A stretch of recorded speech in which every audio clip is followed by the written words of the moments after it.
Welcome, everyone, to Nerd of the Rings. We have a very fun stream and giveaway. Don't forget to be commenting in the chat there and leaving a like so you can be entered to win. But for our interview today, we have Mr. Caleb Grace with us, and Caleb is a senior game designer for Fantasy Flight Games, and we're going to be talking about all kinds of work that he's done there at Fantasy Flight. Caleb, thanks so much for joining us tonight.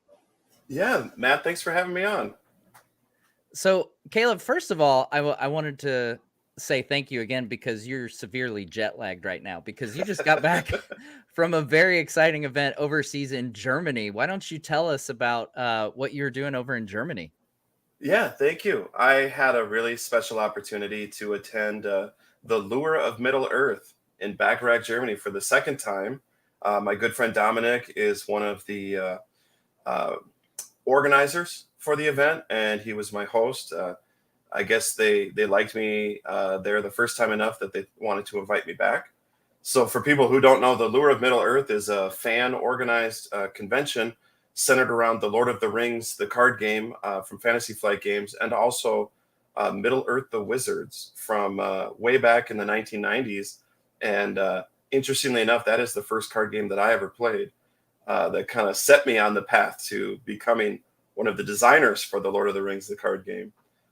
So it all takes place in Castle Stalick on the Rhine River. It's beautiful, and for me personally, it almost feels like stepping into Middle Earth when you're there because you're in this really old castle, and the surrounding village is very beautiful, and there's vineyards on the hills, and you can, if you walk far enough, you'll find some really cool forests. So there's just a lot of ambiance there, and it really it kind of pulls you into Tolkien's world a little more. That's so So cool. it was really fun to be there. It was less fun having canceled flights and getting stuck overnight, at a airport hotel, and then arriving back, after 18 hours of travel with no sleep, and then back to work the next day. Yeah, that would do it. So how long was the event?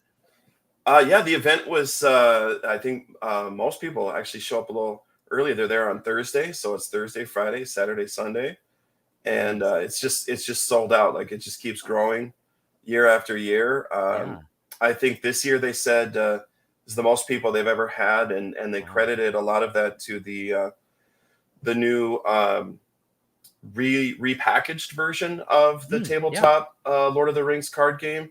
Yeah. So that was something we released a year ago, and it seems to have found a whole new audience. So the people that used to play it back in the day, still going strong, still loving it, and now those people have been playing a long time are seeing a lot of new players finding the game through this repackaged core set. So that's a really exciting thing. It's kind of fun to see new players and old players meeting, and everyone's just happy to be there. Yeah. Now this is for those of you curious, we're giving away 2 of these tonight, later tonight, toward the end of the stream. So make sure you stick around because we have 2 hard copies of the game as well as a total of 9 digital copies for Nintendo Switch, which I think I've seen my mods already share the link to that. So we're here talking about the physical game, but also the digital game because Caleb here worked on both, which is super cool. But yeah, so right now, Asper, who did the digital game, they and a lot of the Embracer game studios have a sale right now on Nintendo Switch. So if you miss out on one of the codes tonight, the game itself is on sale if you want to play the card game on Switch. So you touched on it there, Caleb. One of the first questions that I always ask my guests on here is, how were you first introduced to Tolkien? Yeah, I found The Hobbit in my school library when I was in the 3rd grade, so about 9 or 10 years old. And it had a dragon on the cover, far in the background, circling a mountain. I found later that was actually Tolkien's original drawing that he made for one of those older editions. And so I really picked it up on a whim and just got sucked into his world. Fell in love with it. I was supposed to write a book report. It's one of those like read the book, write a report. And I was so excited about it. I basically just recounted the entire adventure, and my teacher, in a strange twist of fate, my teacher was upset with me for doing too much work. It's like, just give me a summary, not the whole story. It's like the first time ever that you had that problem, probably. That's the time I was maybe not doing as much. But this really was like, I was just like, and then there were spiders that talked, and they tried to eat the dwarves, but Bilbo had a sword, and like just on eating it up. So actually, I read that book like 5 times in a row because I Oh, didn't wow. know there was more that came after. I just wanted to live in that world. So when I found out that there was like a whole other trilogy, it was like, what? Just like my mind exploded. So I think I was maybe in the 6th grade or something when I read Wow. that, and very quickly discovered the Silmarillion afterwards. And I just read it all and kept rereading it. I just really Yeah. fell in love with the world and the people. And I mean, I was reading the appendices to Return of the King. I Yeah. just wanted to know more, right? There's some good stuff in that appendices. Yeah, some of it you're kind of amazed wasn't actually a larger part of the story proper. Yeah. Because I remember reading The Return of the King for the first time as at a very young age. Like I said, probably in the 6th grade, so maybe 11 or 12 years old. And I remember at the point that Aragorn meets Eowyn the first time, you're like, Aragorn, why aren't you paying more attention to this girl? She's amazing, you know.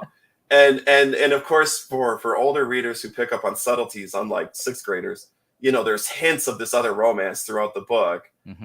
But it totally flew over my head until I read the appendices, and I was like, "Oh, now it all makes sense." Yeah, you have this entire tale of Aragorn and Arwen, and you're like, "Wow, look at this thing!" And it's a beautiful story, and you're kind of like, "Why wasn't that just in there?"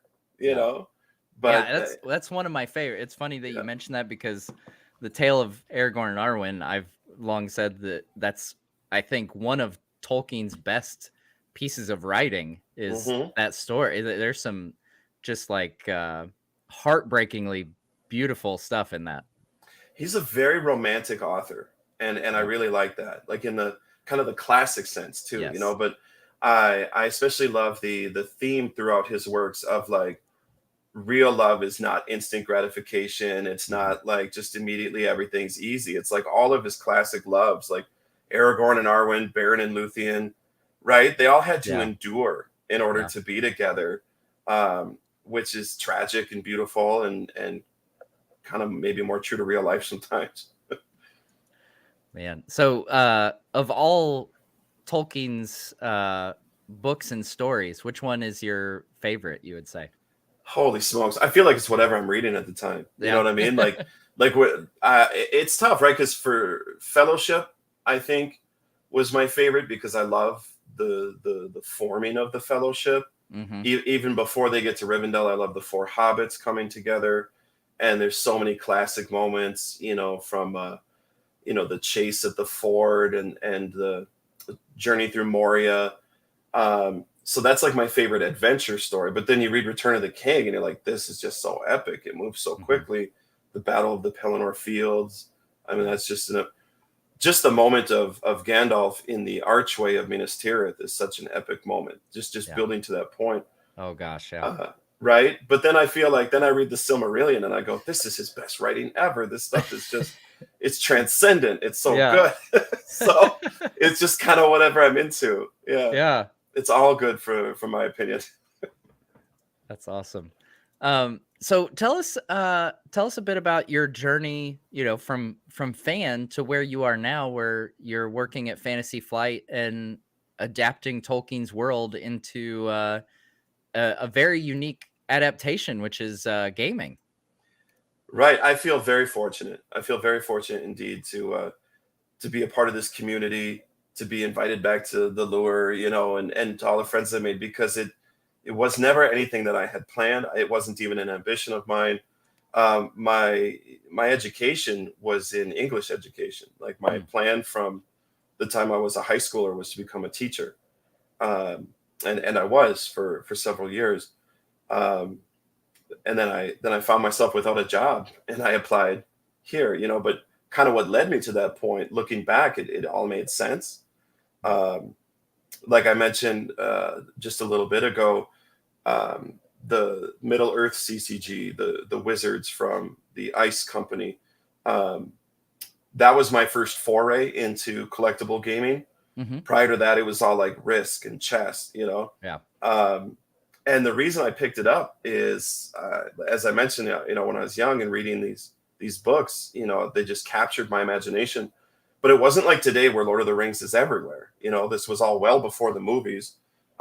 We had like the animated Hobbit and you know, Ralph Bakshi Lord of the Rings, Yeah. but those weren't like smash hits that you saw everywhere, right? Right. So for me, it was like walking into my comic book store and seeing this new Lord of the Rings product on the shelf that I'd never seen before. And it was the first time I saw like pictures Yeah. of all these places I had only imagined before in my mind. Like there was Rivendell, and there was Bag End, and there was Gandalf and Saruman and all these things. I was like, oh, that's what they look like. You know, in my mind, it's like, you know, in your kid's brain, you're like, someone got the official image or something and put it on there. And so I bought it because I just wanted to, you know, rifle through it and see all the art and the images. And then it was like, oh, and it's a game that you can play that's actually quite brilliant in terms of exploring Middle Earth and encountering dangerous creatures and Mm-hmm. finding lost treasures. You know, there was a lot there to unpack and to love. So that's what introduced me to card games, was my love of Tolkien. And then I kind of fell in love with collectible card games, and I stuck with those for a long time. I played a whole bunch of different ones, from like Star Wars to Star Trek eventually, where I started to play more competitively, and I ended up at the World Championship scene. Oh, wow. For Star Trek Second Edition. Yeah. Yeah, it was really a great bunch of people here in Minnesota that played at a high competitive level. There were some previous world champions in our local group. Yeah. And at the point that I was playing competitively with them, I thought maybe I should go to the World Championship. But there was a group that went out to Gen Con every year to do that, and they invited me with, and ended up taking second place my first year out there. I thought, wow. First time attending, I made it to the last dance. So I went back the next year and I won. And then and then I went out the year after that and I won again. So I became the only two-time consecutive world champ in this collectible card game. And I thought, wow, that's a fun experience. You know, that's something I can tell my kids, you know, later. Yeah. Never imagined it would put on my resume, you know. Like who would ever put, like, you know, two-time consecutive Star Trek CCG world champ on a resume? You know, like, right. People would be like, what does that mean? Should I be impressed? You know? But it just worked out. Like I said, I found myself at a point in life where I needed a job and there wasn't anything available where I was. And my brother was a copywriter at FFG working for the marketing team. Yeah. And so he messaged me, said, look, I know you're looking for work, and they've got a job opening on the design team. Why don't you apply? You know, just throw your hat in the ring. Yeah. Which I thought was super nice of him. So I did, and I happened, like, you know, like everything we've been talking about, I just wrote on there that, yeah, I'm a lifelong Lord of the Rings fan. You know, I've been playing the game, and I also have a background in card games, and you know, an aptitude there. And yeah, so they called me for an interview, and we discussed all of that at the interview. It was kind of fun. And I guess they liked it well enough, you know, that I just gelled with the team, and that's just kind of how it happened. And then later on, I learned, like, how many people apply for these jobs, you know, and how many people, like, reapply. And I started to feel a little guilty, like I was just some kind of like pretender that just walked in one day and got a job. But it really worked out. You know, I spent 8 years working on the Lord of the Rings tabletop card game. Wow. I'm really proud of that. Like, I took it over in 2011, and it's still going. Yeah. You know, that's something I'm incredibly proud of, that I from 2011 to 2019, you know, I was the lead developer for that game. And then it was my idea to say, like, let's not second edition this. Let's not put it to pasture. Let's come up with a plan for how we can, you know, keep this thing going indefinitely. Because what we have here is a product with infinite replayability, and a really strong community that loves it. And there were a lot of other smart people, you know, in the room for that conversation that had a lot of good ideas to contribute as well. So I'm not trying to, like, take credit for all of it, but I definitely played my part in shepherding the game to a place where we could kind of let it lie fallow for a couple of years and then Mm-hmm. bring it back in this new edition where it's super easy to get into now. And we've tried to repackage it in a way that you don't have to chase down all these different packs, right? Right. Yeah. I So think that's kind yeah. of a, as someone who has only very, very recently Mhm. started exploring the game,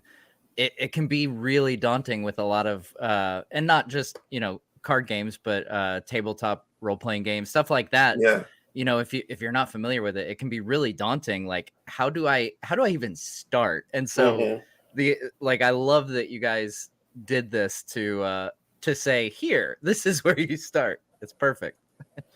Yeah, like I said, a lot of people contributed to that, right? Yeah. There's a lot of great conversations that took place in the office, and that was exactly the goal, like what you're saying. Like, Yeah. it's interesting too, being an insider on that. It's easy to forget because we do this for a living. Because I'm not the only like really competitive and accomplished gamer at the studio. I'm just one Yeah. of many there. So it's easy for us to forget how intimidating these games are to people who are Mm. just looking to get in, because we kind of come in knowing what's what and Oh expecting yeah. Yeah. all these expansions and that. Whereas we would get a lot of feedback. Like, one thing that surprised me is we'd get emails from people saying it's really hard to build a deck. I wish you guys would just provide Mm. decks so that we didn't have to build them. And at first that blew me away. Like, it's a customizable card game, and you're telling me Yeah. you don't want to customize. Like, I don't get it. But then I thought, hang on, Caleb, you're looking at this wrong. This is a Yeah. customer telling you that they'd like your help for a better experience, and that's your job, is to give it to them. So that's where we came up with, like, with this repackage. We also introduced new starter decks. Yeah. So now you can, if you like the elves, there's an elf starter deck that you can just pick up and play. And there's dwarves and Rohan and Gondor too. That's So that's awesome. something, yeah, we're really proud of. So I'm curious, what unique challenges, as you are, someone obviously very familiar with Tolkien's world, what's some unique challenges in adapting that into a game like this? I think for me, the biggest one that I was always at the very front of my mind, anything we worked on, was staying true to the lore, being very respectful of Tolkien's world. Hmm. And it's hard because there's no clear guideposts, right? There's no like clear signs marking the way. It's very much a balancing act and a feel, an intuition maybe, where I feel like you know when someone's done it wrong, because it just pulls you out of the game and you don't Hmm. feel like you're in Middle Earth anymore. You feel like you could be in any generic fantasy setting, and they just Mm. slapped Middle Earth over it. Yeah. And when it's done well, maybe it's subtle and it takes a while to appreciate it. So for me, I always felt like the goal was to bend the lore enough to allow for creative storytelling, to create new adventures, kind of like what if scenarios, but not to break it. So to bend it without breaking it, so that people could feel like, yeah, this could have happened, Hmm. but it didn't. But rather than just going, Galadriel would never do this. This doesn't feel like Galadriel at all.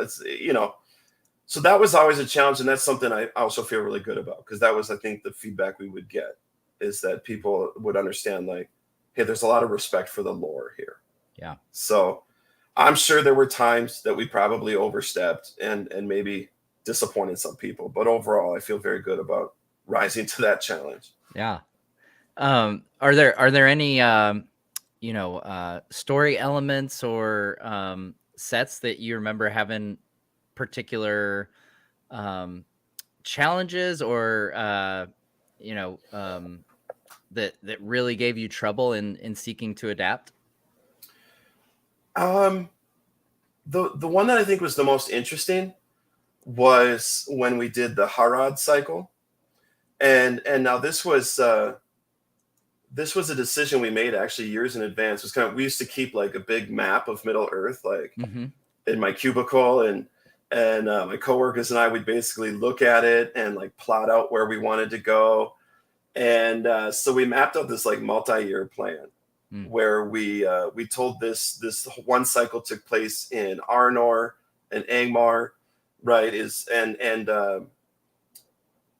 So we knew after that we wanted to do something entirely different. We wanted to go on the oceans, right? Really surprise everybody. Like, wait, Yeah. what? Like now we're on the seas of Middle Earth, right?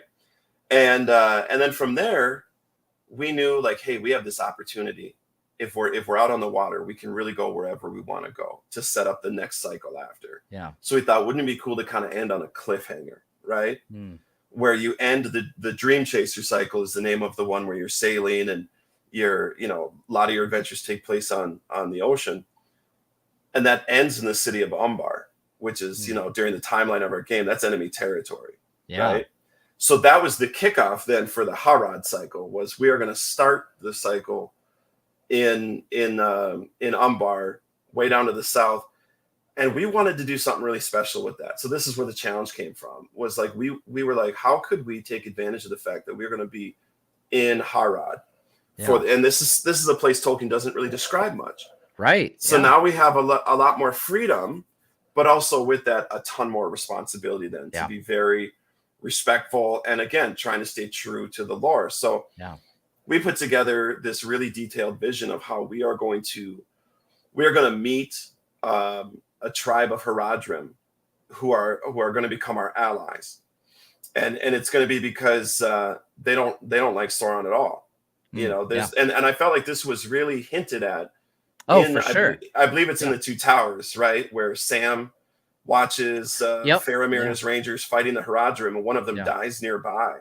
And Sam has this very contemplative moment of, was this man truly evil, or would he not rather have just stayed home? Right. Was he forced to march up here? Yeah. And so we really contemplated on that, and we took that as sort of license to say, here are Haradrim who are every bit as decent and honorable as Gondorians and riders of Rohan, and they're just in a bad spot, you know.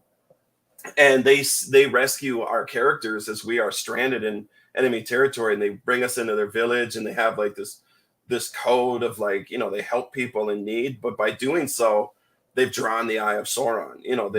Their village is ravaged by orcs, and now we're all refugees together, and we have to try to flee north. But in writing all of this, it was like trying to explain it in a way that people would understand. And of course, there's an approvals process and all of that.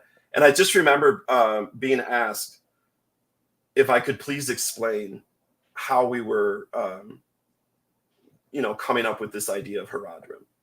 And so I basically wrote an essay, taking that passage that I just quoted, and then also pointing out how various parts of Middle Earth are clearly representative of various parts of Europe.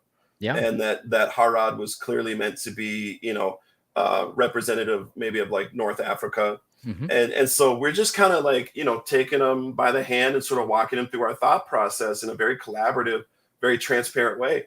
And it was great because the answer was just like, okay, that makes sense, go for it. And so in the end, I think we told a really, really compelling and surprising story that people didn't expect. And so that was a real treat for me, was like to go and explore a part of Middle Earth that I've never explored before. I'm sure people have done it in other media, but I personally haven't been on that adventure. So it was great for me to be able to do that.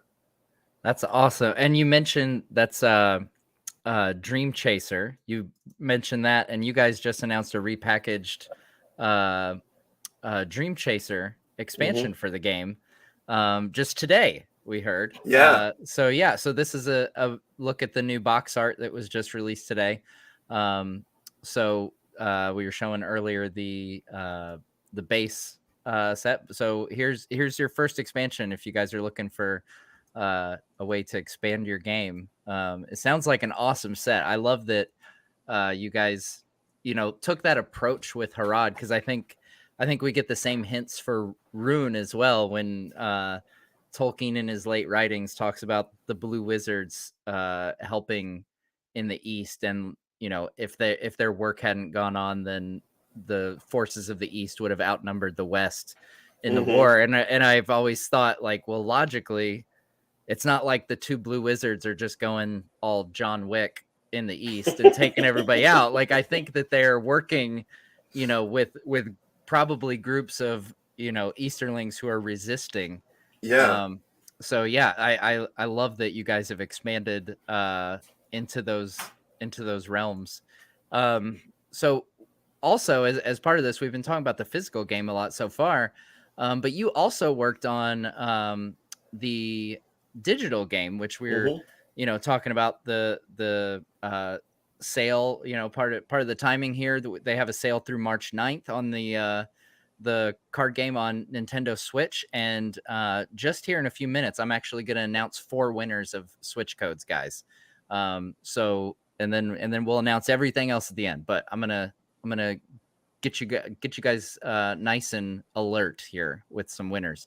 Um, but first, Caleb, I wanted to ask you, since you've worked on both, what was what were the challenges or what was the process like for you adapting uh, this card game to digital?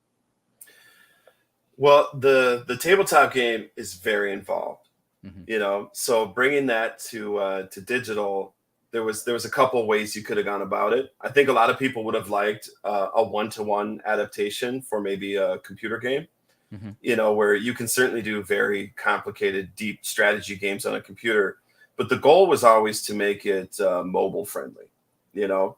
Yeah. So immediately the discussions were, how can we simplify it, streamline it, make it something that could potentially, fit in your hand, right? Um, and there was a lot of stuff basically happened above my pay grade before I got involved with that. There was a lot of people. In fact, people had been working on it for at least a year Oh wow. before I was brought on board to do design work. Um, and they were basically prototyping and discussing and outlining. But the one thing that struck me is how everything was in flux, like right up to launch. Like I'd Mhm. never worked on a digital property before that, and so it was interesting for me to learn how, a lot of that is par for the course. A lot of things are very much in flux, and of course digital being what it is has the advantage of, even after it launches, you can still make major changes. It's not like a tabletop game where once we ship it, that's it, we're hands off. um, so a lot of those decisions were made about, we're gonna simplify it, we're gonna streamline it. I was brought into some of those early ones, right? I was brought into some of those early ones to talk about things like, what is the fewest number of characters that you might need in order to still feel like you are assembling a party, you Mm. know Yeah. like how many heroes are we still going to have? 3. Like in the tabletop game, you start the game with 3 heroes. So for the digital, it's like, is it still going to be 3? Is it going to be 1? What are the Right. deck building restrictions going to be? Again, so there's you definitely see the inspiration, Yeah. but they are different in the execution. I remember giving a presentation when we announced the digital game for the first time. Was that sort of I think it was at one of our fellowship day events, where we used to have these like global events, where Mm. it's like, go to your local game store for your Lord of the Rings fellowship event, and there would be like a new scenario you could play. And we did one at the FFG Game Center. It was kind of a big deal, right? We had a huge crowd, and they took the opportunity then to announce the digital game, and they asked me to give like a little presentation. And I don't remember if I said it there, but I said it, around that time, that people who had been asking for like a second edition, I was like, this is kind of Mm. it. This is Yeah. your second edition. This is your streamlined. We things that we changed were similar to, like, in the tabletop game, you have the 4 spheres, and you can only pay for like spirit cards from a spirit heroes resource pool. And some people find that restrictive, other people find it interesting. But for the digital game, the idea was, we're going to make it a lot easier. Your heroes won't collect resources anymore. It'll just be, you have a pool of them, Mhm. and then your hero sphere matters because that determines your deck building. So if I want to have spirit cards in my deck, I need to choose a spirit hero. Once Yeah. they're in my deck, I can just pay for them with my resource. So it simplified things like that. Gotcha. But it also gave interesting opportunities for, like, we can have spirit level 2 and 3. So Mm. if you want to play this level 2 spirit card, now you need 2 spirit heroes. Ah. Right? Okay. So it opened up some other doors too. And I really liked that. So for me, I really relished the opportunity to work on both of them, because I thought they were both great in their own way, you know. Yeah. That's pretty cool that it's not just a one to one. So you kind of get a little bit different flavor of an experience in Yeah, I both think games. the overall feel is there for Hmm. both of them, in the sense that in both of them you start as heroes and you are Hmm. assembling your fellowship and you're going on an adventure, Right. right? You're Yeah. you're trying to complete a quest and you're going to meet opposition. Um, in the tabletop game, that's represented primarily through enemies and locations and treacheries. In the digital game, the location type no longer exists.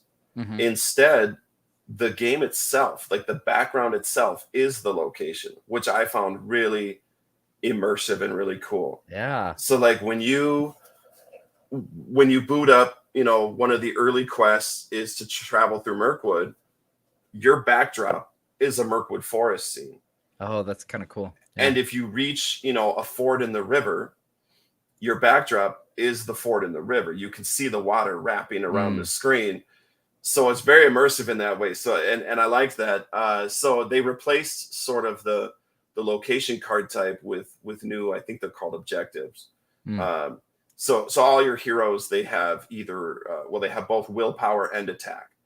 Um, so attack is obviously used to defeat enemies, and your willpower is used to overcome these objectives in the digital game. And so I thought it was great. So like your objectives are more like, you know, um, trying to find the right direction to go, Hmm. right? Or you've got like a frightened pony and you have to calm it down or it's going to run off with your supplies, and it'll steal some of your resources when it enters play.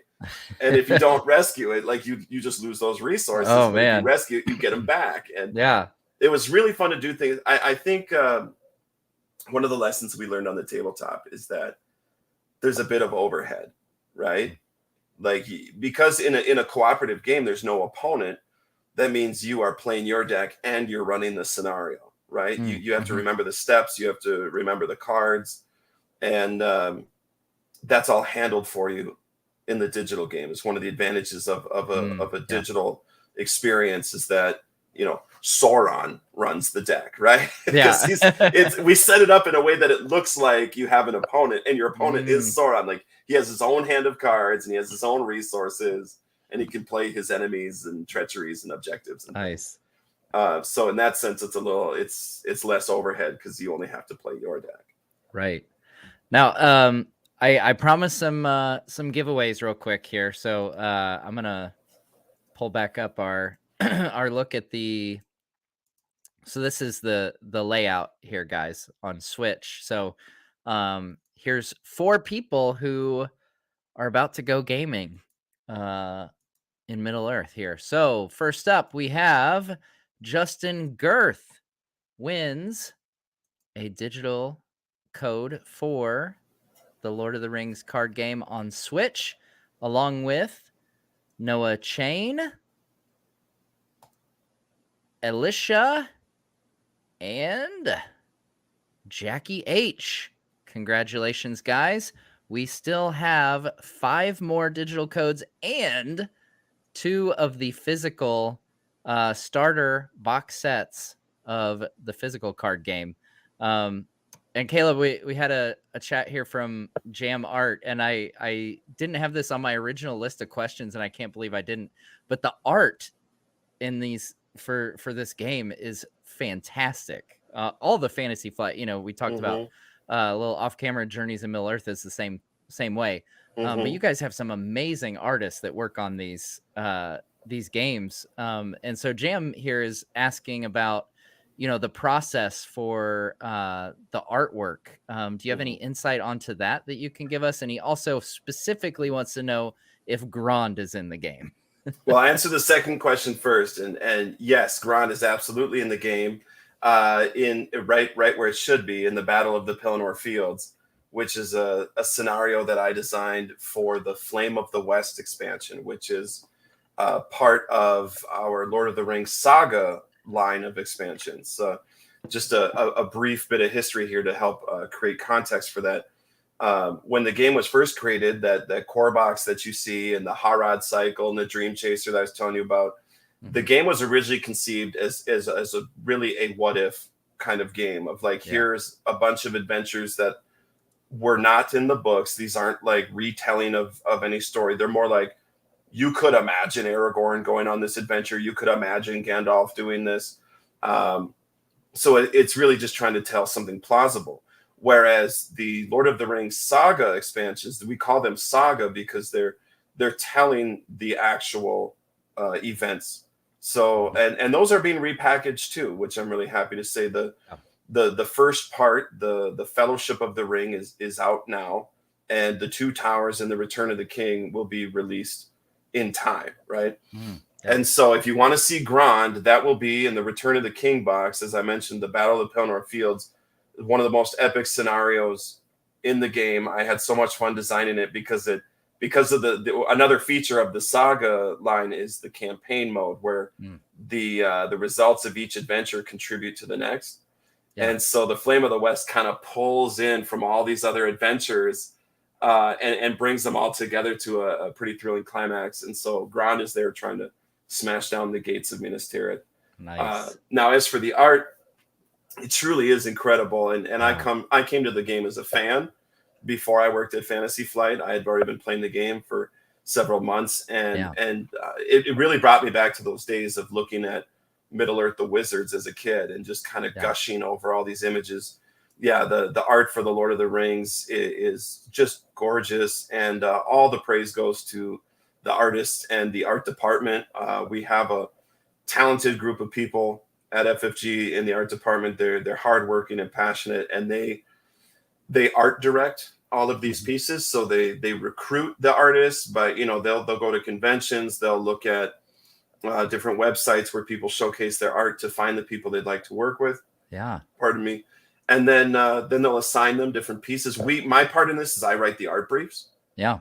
So I'll write a description of what I need. After 8 years on the game, you can imagine I wrote a lot of an angry orc with a weapon in his hand. It was like, I would just trade out the weapon. An angry orc with a spear, an angry orc with a scimitar. I got a lot of those over the years. But one thing I love about Tolkien is he's so descriptive that a lot of times I would just copy paste a passage from the book. As he's describing what the trees of Lorien look like, and I'll just be like, draw this. This is the location I need, please.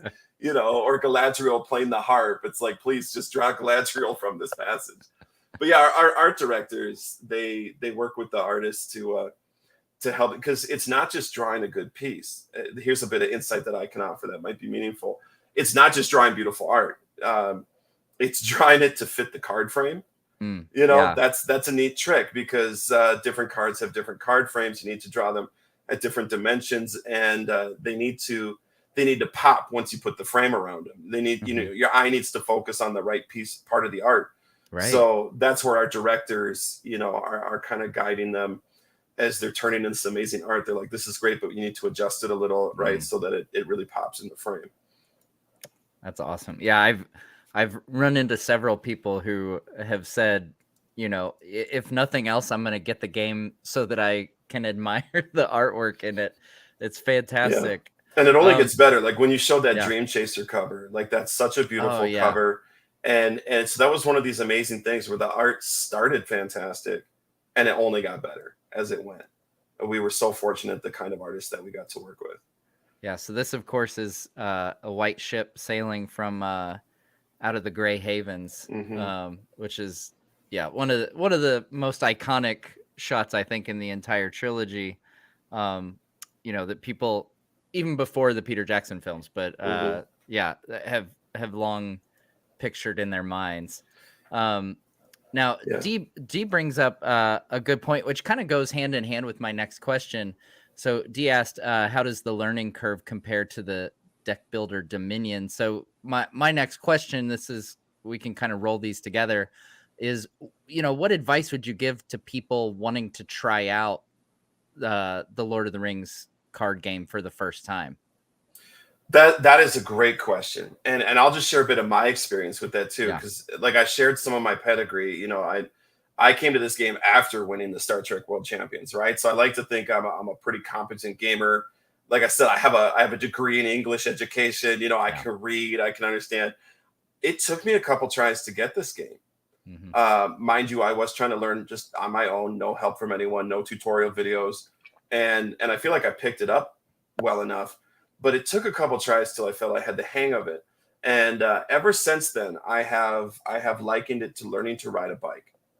That Yeah. learning to ride a bike and find your balance is difficult, but it's not an unenjoyable process, right? It's Right. fun, it's exciting, and once you get it, then it just makes sense. It's muscle Mm. memory. You don't even have to think about it anymore. And then you start popping wheelies and going over jumps and doing all that stuff we did as kids, right? Then it just becomes about flexing what you can do on a bike. Yeah. And that's really what this game is. That, like I said, 8 years on this game. And in that time, like, we never repeated an idea. Mm. We iterated off of a couple, but there's like 122 unique scenarios for the game that we Wow. designed, and they all have their own hook. They all have their own thing, because that's what building a bike lets you do. Mm. A simpler game that you could just learn in 2 minutes, might be easier to get to the table, sure, and there's plenty of fun games like that, but they don't necessarily enable you to make 122 unique, Right. immersive scenarios with hundreds of player cards and interactions. So it can be daunting, but I would say don't be discouraged. Now, I'm sharing my experience, like I said, just trying to learn on my own. But as I mentioned about this lure of Middle Earth, and there's such a terrific community around this game Yeah. that's still going strong after a decade. That if you are interested in learning the game, there are a host of brilliant tutorial videos. My friend Chad from Cardboard of the Rings, he does a whole bunch of like learn to play stuff on their YouTube channel, and he's just one of many, you know. And these guys are also, there's something about Tolkien that just attracts the best fandoms, just the greatest people.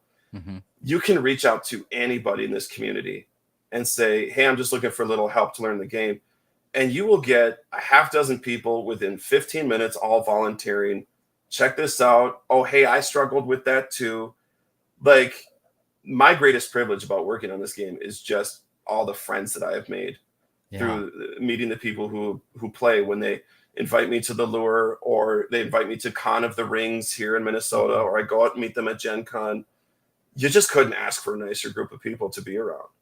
So yeah, my advice is, if you're interested in the game, don't hesitate. There's just so many great people out there. Just look them up. Any of these videos on YouTube, they're all free, and they're also, and if you reach out to these people, like, they will respond usually Oh very yeah. quickly. Yeah. Yeah. Absolutely. I've joined some Facebook groups for multiple Lord of the Rings gaming experiences here lately that Hmm. I'm just getting into, and they are so pumped to help people get into these Yeah, games for the it's first funny. time. It is awesome.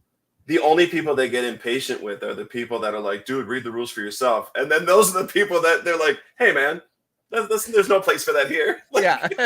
Like, let's be nice,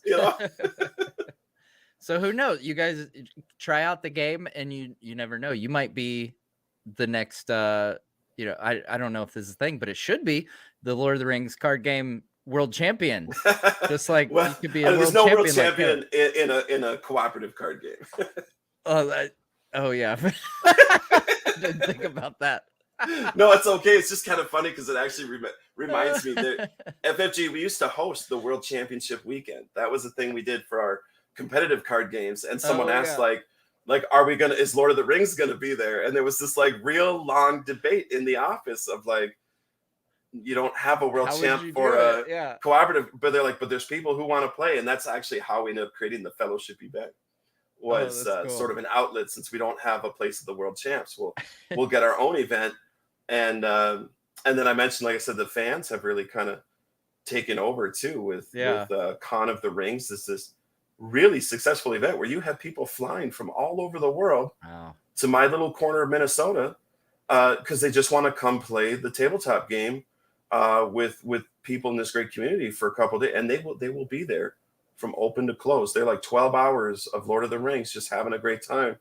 And there's prizes and there's achievements, and yeah, I've been to the one in Minnesota, and I've been to the one in Germany, and it's remarkable how the enthusiasm and the vibe is the same in both places, just different settings, Yeah. Now, what do you think it is about Middle Earth that lends itself well to this kind of gaming experience?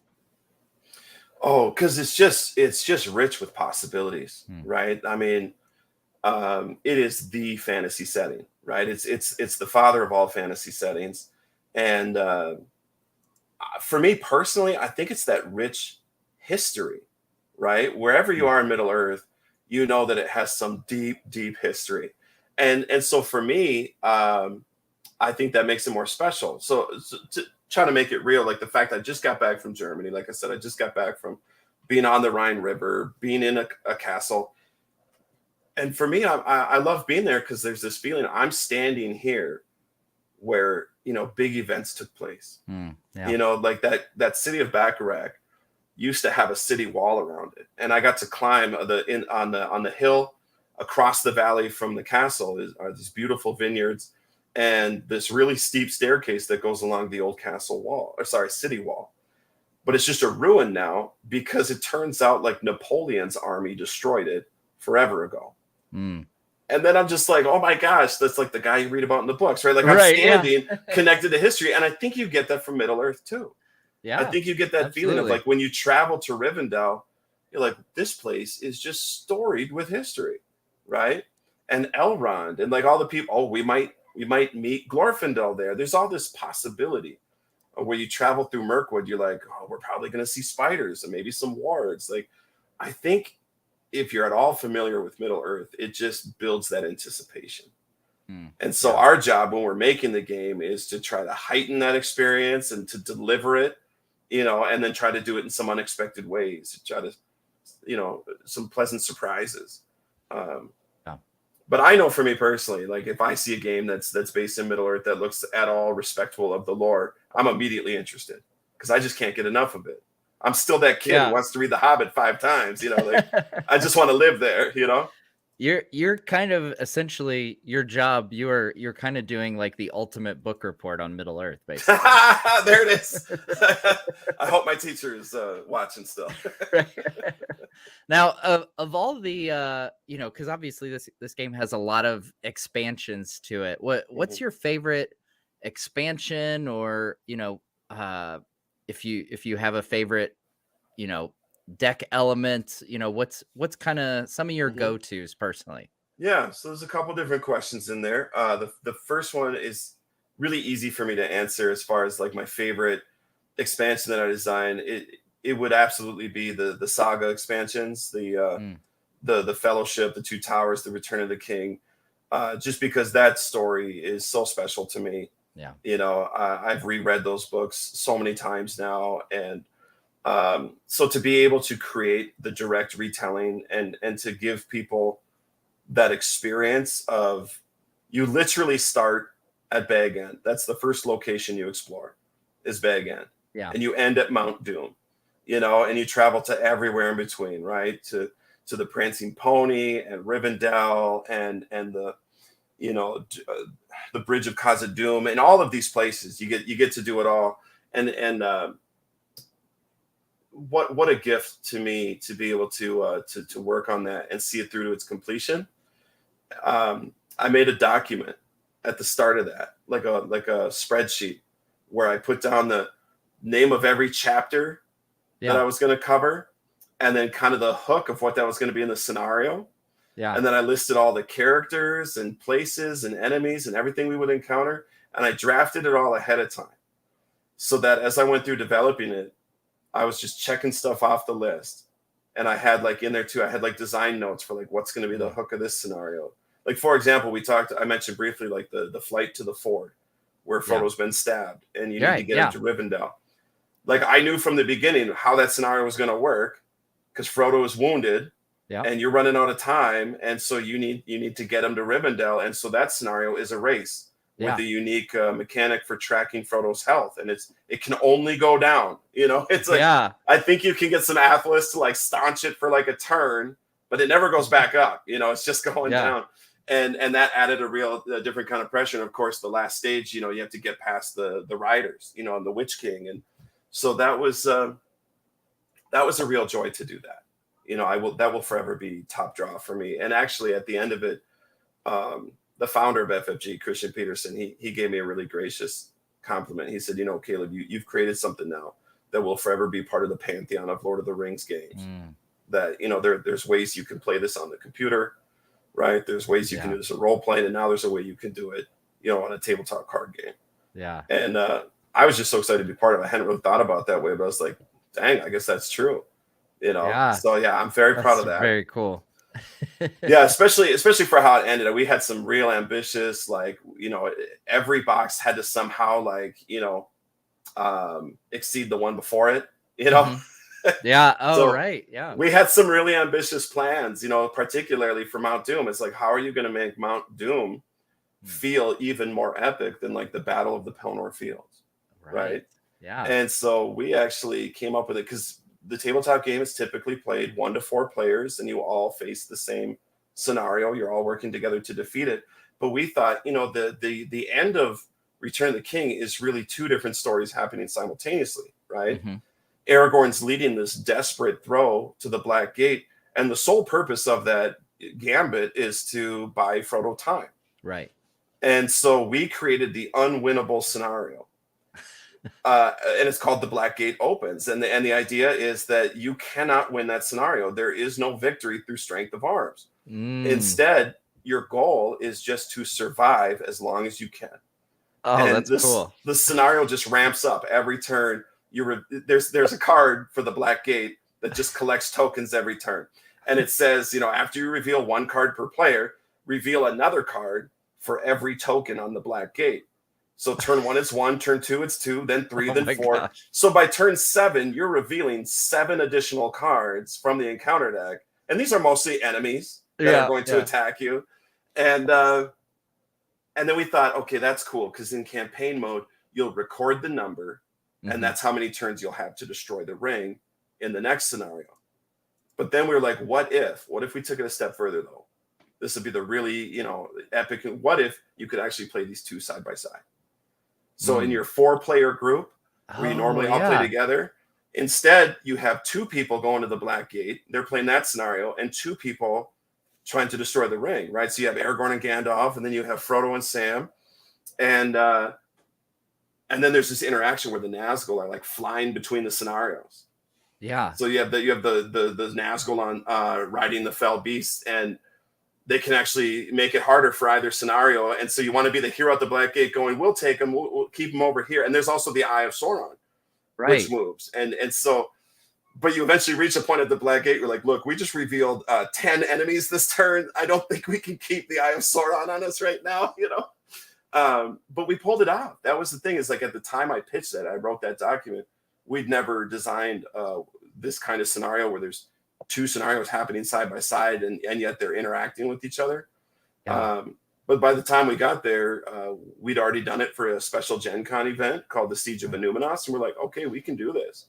So I remember that meeting where I pitched this idea, and the executives are looking at me going, if you can do that, that'll be really cool. and we did it, and it was such a satisfying experience. So yeah, sorry, I kind of carried on about that. No, that's great. I get excited. Yeah. Oh man, that's super. Can I share a funny anecdote? Absolutely. Yeah. Okay. Yeah. Because this one goes out to my good friends, my play testers, especially Mike Strunk and Jeremy Zorn, because the first time we're play testing this idea of okay, what is it like to have? I think we had actually 4 people at the Black Gate, just like for the full experience, and then 2 are playing the Mount Doom scenario. And so the 4 of us were at the Black Gate, and we're just revealing so many cards, and it's trolls, and it's orcs, and it's Nazgul, and we're just barely keeping our heads above water, right? We get to the end of the round, we're exhausted, we're like, how did we survive that? Like, and we're looking at our 2 friends, Mike and Jeremy. We're like, please tell us that you advanced to the next stage. Please tell us you're close. And they're like, no, we didn't advance. We did a side quest. This is like a player mechanic where you can like go off and do a different quest for a turn to get like a little advantage. Oh, and we're like, you're joking, right? And they're like, no, we wanted to draw an extra card, you know? And then we're like, that card better be worth 14 encounter card reveals. And then Mike made this joke. The reason I had to share the anecdote is because Mike just started laughing so hard, trying to picture the scenario in his mind of Frodo and Sam trudging across the plains of Gorgoroth towards Mount Doom. And then Sam's like, look, Mr. Frodo, scenic overlook, 1 mile. Let's go check that out. And that was their side quest. It's like what could have been the end of Return of the King. Oh my gosh. Yeah, we had a lot of fun. Like I said, just so many great people in the Yeah. community. Playtesting was just like every Thursday, getting together with a group of friends and just trying out these different ideas and having so much fun with it. So Wow. yeah, and then I think so you're asking about favorite product that I worked on, and then also maybe like I think something about player cards or strategies. Yeah.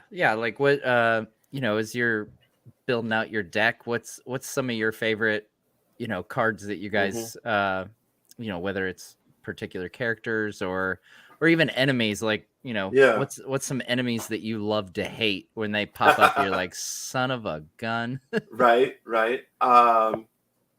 Let's see. Well, as far as enemies, we had a lot of freedom there to like kind of make up our own, right? Yeah. Because there are obviously a lot of very well known, like the Witch King made a lot of appearances in the game. So did the Balrog, right? Smaug was featured in a couple scenarios.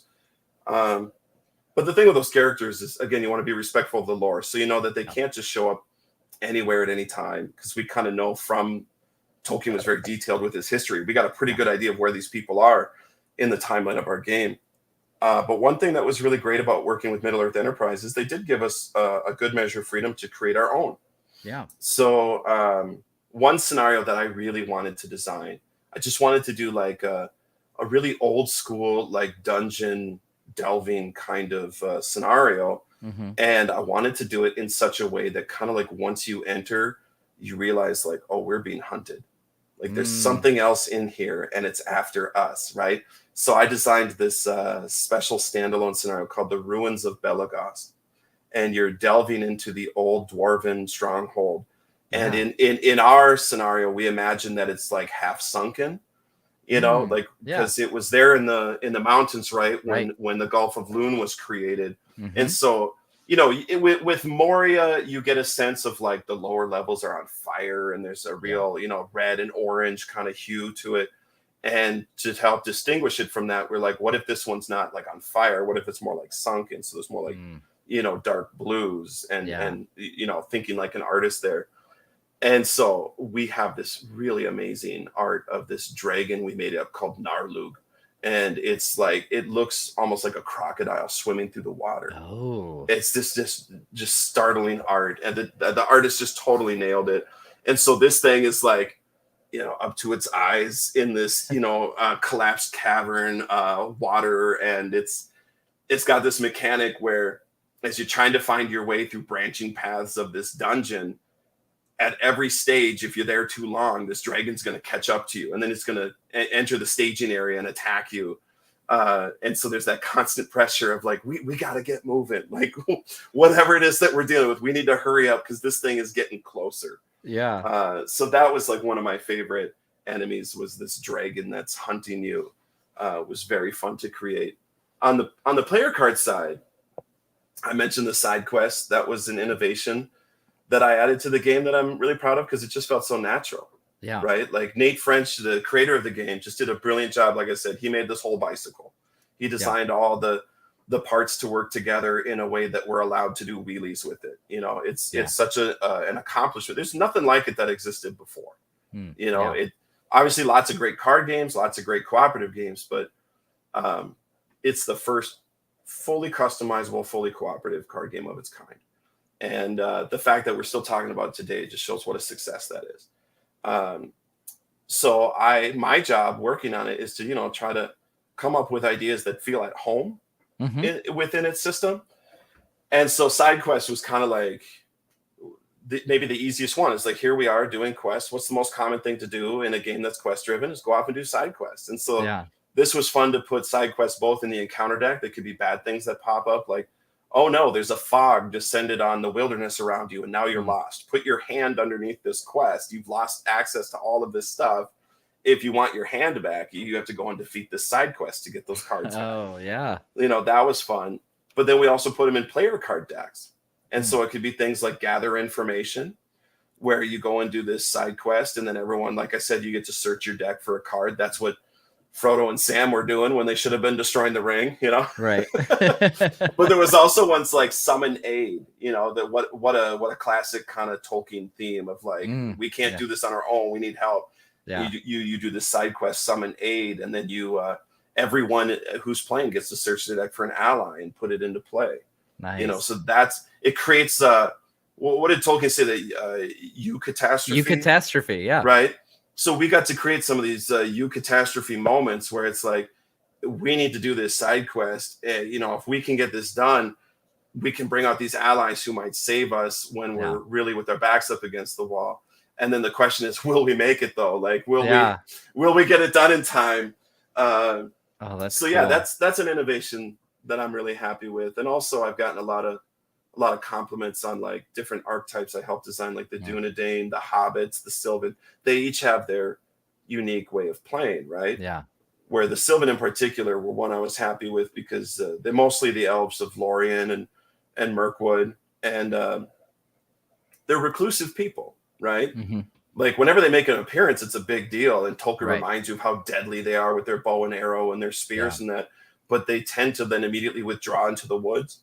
And so we created this archetype where like Sylvan allies, they're fairly cheap to play, and they all have these cool abilities though. Like when you play them, you know, they'll like deal damage to an enemy, place progress on a location, maybe they'll ready a character, heal. They're all doing something. Yeah. But once they're in play, you know, it's like, well, you've used their trick. So then what you do is they're paired with these there's zero cost events that you're going to play from your hand. And the cost of playing the event is return a Sylvan ally to your hand. Yeah. So now you're playing the ally to get the ready or the heal or whatever it is you need, and then you're playing the Tree People event. You're returning that ally to your hand, so you can search the top 5 of your deck for another ally and put it into play for free. Yeah. Or my favorite one was called Feigned Voices. I would try to take titles from the books. Yeah. And so if you remember in the Fellowship, after the Fellowship escapes Moria, and they make it into Lorien. They're safe during the day, but that night the orcs follow them into the woods, right? Right. Yeah. And Frodo wakes up to the sound of elves like leading the orcs deeper into the woods, right? And they learn the next day, it's like, we led them away with feigned voices, where they're acting like they're a bunch of them. It's just the 3 dudes, right? And so we have this card called Feigned Voices, and it's great because I wrote this art brief where it's like an elf is like cupping their hands to like make noise. So it kind of looks like you know, and my friend thought it looks like he's eating an invisible hamburger. Cheeseburger. so he like crossed some art in there. But it's actually a great card because you like return an elf to your hand and choose an enemy, and that enemy won't be able to attack you that round. So like it was just fun to tell those stories, you know. And that really resonated with people. And so that was something I was really happy with. Very cool. Well, Caleb, I've got a couple rapid fire questions that I like to close out with. Sure. And then we're going to announce some winners, because we still have some digital codes as well as those 2 boxed starter sets of the card game to give away. But a couple questions I like to ask everybody also. So in Tolkien's works, going back to the books here, who is your favorite character? Oh, I'm not treading any new ground with this one. It's Aragorn. I mean, he's my hero since I was a kid. Well, he's just the best, you know. But I think in a world where Aragorn doesn't exist, then it's Faramir. I love the whole story about Faramir, and it really speaks to me, you know, of like, he's trying to do the right thing, even though it's against his dad's wishes. It doesn't win him the approval of the people he really wants to impress, but he knows it's the right thing. Yeah. And so he has to follow his conscience. That's a great answer. So where in Middle Earth would you most want to live? Oh, I think the Shire. No, well, that or Rivendell, you know? Like, I feel like Rivendell would be beautiful and amazing, but I'd probably be too loud. They'd be like shushing me in like the fireside hall. They'd be like, shh, quiet, you know? I guess they do a lot of singing, so maybe it's okay. But honestly, I mean, who wouldn't want to live in the Shire? Especially the way they portray it, you know, in the movies is so beautiful that I think you can actually go there now. It's Yeah, so I think maybe I will. That's I that's would become love a to. pilgrimage thing for me. I think just about everyone who is a fan of those movies, that's like their, a bucket list, an instant bucket list when they were like, "Oh yeah, we left Hobbiton up, so you guys can go check it out." I'm like, Right. "Okay, that's going on the bucket list." Well, didn't I think they actually originally like they had to tear it down and then they went back and like Yeah. rebuilt it Yeah, after they they were for The such a hit. Hobbit.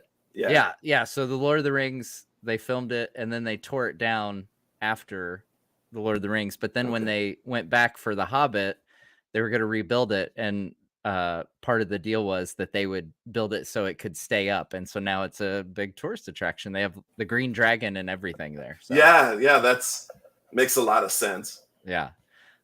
So where in Middle Earth would you most like to visit but not live? Mm, mm. Kind Visit of but opens not it up. live. We get a Right? lot of Shire and Rivendell. You kind of named like the two big ones, but if you're just visiting, it makes some other places more palatable, I think. Right, right. Yeah, maybe the Lonely Mountain. That was the first Oh yeah. adventure that I read. Like I would like to make that journey. Yeah. You know, I don't want to be ducking rocks from hill giants, but uh, it sounds because like Lake Town sounds amazing. hmm And I bet the view up on the Lonely Mountain Oh is yeah. fantastic. And Dale's right there. I'm sure Hmm. it was nice, and then it was not nice for a while, but then they rebuilt it. So Hmm. depending on when you go. Yeah, exactly. I was gonna say, it definitely depends on when. I don't think Yeah, I need to visit Smog. Like, yeah. All right, folks. Well, Caleb, thanks so much for joining us. We're going to announce some winners now, hmm because who doesn't like giving away stuff? So we're going to give away. So Justin Girth won the last round. You recall, he actually said he doesn't have a Switch, but he would love to see someone else win it. So we have another digital copy of the game up for grabs here that we're going to announce. So digital winners with a Nintendo Switch code are Jam Art wins a Nintendo Switch code for the Lord of the Rings card game, along with Everyone Knows, Stu R, Aowen's Pride, Linda Stout, and The Science Fictionary. So those are our Nintendo Switch winners. If you missed out on a Nintendo Switch code, the sale is going through March 9th. So you've got one more week. You can hop on it. It's up for a really good price right now, as well as all the Asper and Embracer. They have a lot of the old school Star Wars games, like Knights of the Old Republic. Like a lot of the classic games are in that as well. So definitely check that out. Now we've got two of these. That's what I was grabbing a second ago. There it is in the flesh, the box set. That's what you need to start with right there. So we're going to start two people off on their epic Middle Earth journey. So the first one is Andrew Carlisle. He's a regular here. Congratulations, Andrew. And our second box winner is Christopher Basque. So there you go. Those are our winners. Congratulations, everyone. And Katie and the mods have been dropping in the chat there how to reach out. It's in the About section here on the channel. If you are a winner, send me a screenshot of you logged into your account so I can verify that you are who you say you are, and we'll get you your code or mailing address for the box.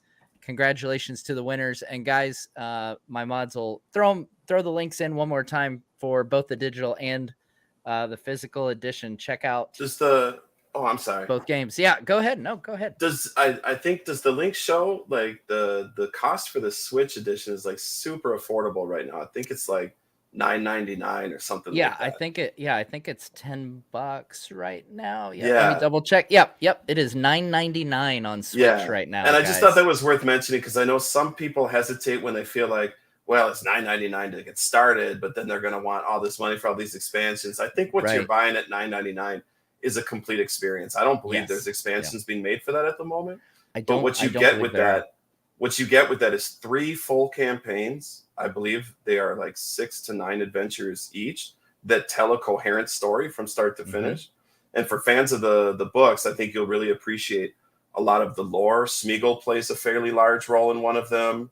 There's mechanics where your heroes are getting captured and you have to rescue them, and there's a lot to love there for $9.99. And then Yeah. there's a whole separate, there's this Mirror of Galadriel mode that I personally enjoy Yeah. because it's a randomized adventure every time. That's cool. It's almost like procedurally generated, where you're going to have a certain number of objectives that you have to fulfill, but they're going to be different every time. Yeah. And so that's a great way just to build a deck and check it out and just go play like for a quick adventure. And one thing that I don't know if people know is that you can play the digital game cooperatively. You can actually sign on with a friend. I've done this with my buddy, and you'd be surprised, like, actually how different the game is. You can play solo very easily and in a very fulfilling way. It's a very fulfilling experience to play solo. And what multiplayer is just another layer on top of that, where you can be on the phone with your friend and talk if you want, or you can honestly, there's built in the game, there's little ways to highlight cards, like please attack this guy, like let's get this guy. That's cool. Let's deal with, or please complete this objective. Yeah. And when I played that with my friend for the first time, because I think I wasn't even working the game on anymore when they finally got multiplayer active, I was just coming to as a fan at that point. Going, man, this is really fun. I have not seen this in like this kind of game before. I know there's lots of multiplayer games out there, but as far as customizable card games in the digital form, I don't know that there's a ton where you can play cooperatively. Yeah. Or that have such a rich narrative. Like there's voice acting, there's mood music, there's a whole soundtrack to the game. So I just felt like I wouldn't be doing the game service if I didn't say my piece about everything that you're getting for $9.99. Like all your favorite heroes are in there. There's so many different deck types you can build and strategies that you can use, and each of the campaigns tells its own story. Like I had the privilege of working with Fantasy Flight Interactive for the better part of a year, and the team there was just like really passionate about this thing. I made a couple trips to Shanghai, China, to work with the programmers at Virtual Studios there. So I got to meet the people who are actually like building those backgrounds and cool. all these, and like everybody was just like putting so much effort into it that it's a really beautiful game that's really quick and easy to play. So $9.99, that's like a steal. That's just an incredible deal, because that's all of it. You're getting, I looked it up just beforehand to like what's in this definitive edition, and it's everything. Including there's a few standalone challenge adventures that were just like a couple of people in early beta were like, I don't know, this game feels kind of easy. We're like, all right, here's just a really hard adventure for you. If you need a challenge, good luck with this. And there's one of them I still haven't beat yet. Oh, really? Yeah. It's just like I get so close and then nope. But I did play through all three campaigns a couple of times, and that was really fun. But like I said, the Mirror of Galadriel is just great for I saw the Mirror of Galadriel is really interesting. The randomly generated quest is pretty cool. And then you mentioned the three campaigns lists on the page I'm looking at. It shows the titles of two of them: The Shadows Fall and The Witch King's Grasp, which is the one that I was like, ooh, Witch King's Grasp. Yeah. That sounds Does intense. it not list the third one? I don't remember the name off the top of my head. Maybe I still have it here on my phone, because I was looking at it. I swore it was right here on the thing. Okay, yes. Those are the two additional. Oh, those are the two additional ones. The Shadows Fall and the Witch King's Grasp were the bonus expansion content. Okay. So the base game came with another campaign, which I don't remember the name of. But yeah, so there are three full campaigns. Oh, very cool. Yeah. Like I would argue that you get your $9.99 out of any one of those. When you think about what $10 buys you in this day and age, that's a lot of entertainment. Yeah. Well, there you go, guys. My mods will make sure that we get those links here in the last few seconds of the stream here. But check it out if you're, I currently have both of them. I'm getting ready to dive into the Switch version, but even if you're brand new. We've got some great tips tonight from Caleb for starting on this adventure. And like you said, there's a wonderful community around this game. And if you got some buddies on Switch, you can long distance play this together, which is really, really cool. Caleb, thank you so much for joining us tonight and sharing all these awesome stories and giving us this insight into this unique and fun game and this passionate community that you guys have built. Yeah, thank you. It was a real treat to finally make it on your show. Yeah. And my thanks to John Reese Davies, keep my seat warm for me. A terrific guy and gentleman. No, I'm kidding. He's amazing. That was such a great interview. So it's kind of an honor, come on the same show that he did. So yeah. Thanks for having me. I mean, you are a world champion. I mean, yeah, I don't know if he's one of the world champions. Maybe maybe he was slacking when he was making Indiana Jones movies. He could have been up in his game. All right, guys. Well, that's going to do it for us. Thank you so much for watching, and we will see you next time on Nerd of the Rings.